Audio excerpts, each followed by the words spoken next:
Hi and welcome to DrumApe.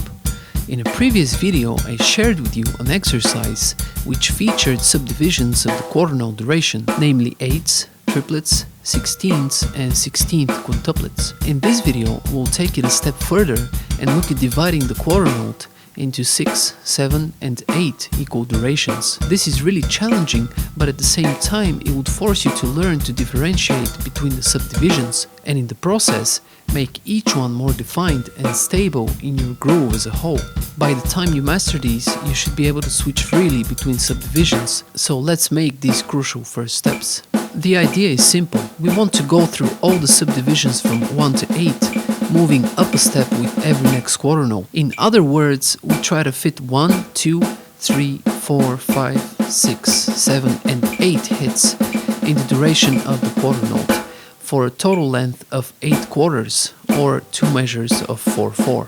With every next quarter, the hits become more and more, so we need to speed them up in order to fit them into the same quarter note. There are a few ways to approach this and we'll look at some examples later on, but for now we'll play this progression in ascending order. The first thing we need to do is make sure that we can play each subdivision just by itself. Quintuplets and sextuplets might be challenging, but the septuplet will be hard for sure, since it is so rare compared to the other subdivisions. It's really obscure and hard to define, stuck somewhere between 6 and 8, so let's work on that for a minute. Septuplets, just like any other odd-numbered subdivision, will inevitably switch the leading hand for every beat. This basically means that if you started the septuplet with one hand, you would look at the opposite hand to start the next one. Sounds obvious, but when the tempo is quicker, these split-second decisions are made intuitively, so it really helps to keep that in mind. Assuming you've played septuplets for a while, let's practice the transition to and from the septuplet. The first one is going back and forth between sextuplets and septuplets. Make sure to start slow, count all the hits, and keep track of the change of the leading hand. Write out the exercise and look at your hands while you play. It helps with keeping track of everything. Add accents on the quarter note to underline the beginning of each grouping and to give it more dynamics and texture, and also to define it better for the listener. You should also practice these with no accents. This way, you don't always rely on an accent to know where the next grouping starts. That makes the exercise more mental, as now you have to internalize the quarter note even more, just to keep track of where all the notes are. Next up is going back and forth between septuplets and octuplets. Octuplets should be relatively easy, since you've heard them many times in many songs and phrases, but when looked at relative to the septuplet, you might find that your perception of them gets slightly warped. The key here is not to look at each shape relative to the other one, because that could confuse things further. I would suggest you try to switch rapidly between the two modes and try to look at each one in its own dimension. Assuming you got past this, there's one more transition we haven't looked at, going back and forth between quintuplets and sextuplets. This one should come out easy compared to the previous two, but it still needs attention and practice. You want to avoid having weak links in the chain of subdivisions, as this will often cause you to stop or scramble unidentified subdivisions as your brain struggles to make sense of it all. That's why it's important to practice each subdivision as well as the transitions between them. Now we can try the whole exercise in ascending order. It's best to write out the entire exercise.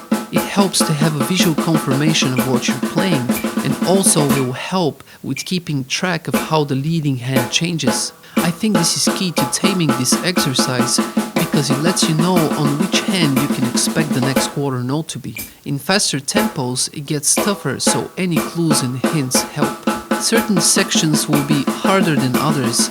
Isolate them and work on them individually, then come back and play the whole line. Try to see where things fall apart if they do, and work on that, slow it down if you have to, and keep counting the hits.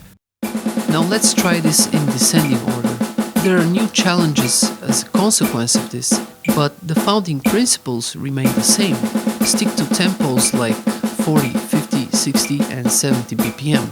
Playing this smooth is far more important than playing it fast, so focus on that.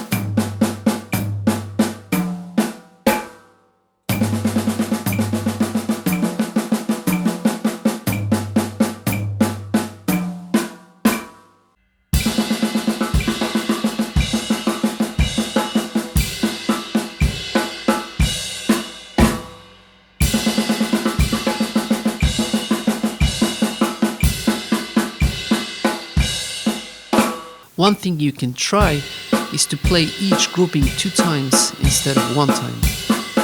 This will change the way the leading hand switches, so be sure to keep track of them.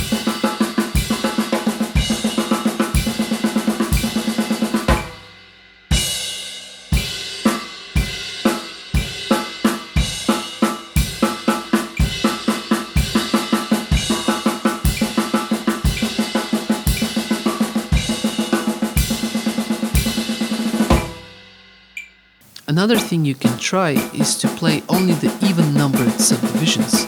This is more common and there's a good chance you've heard something like this in a tune already.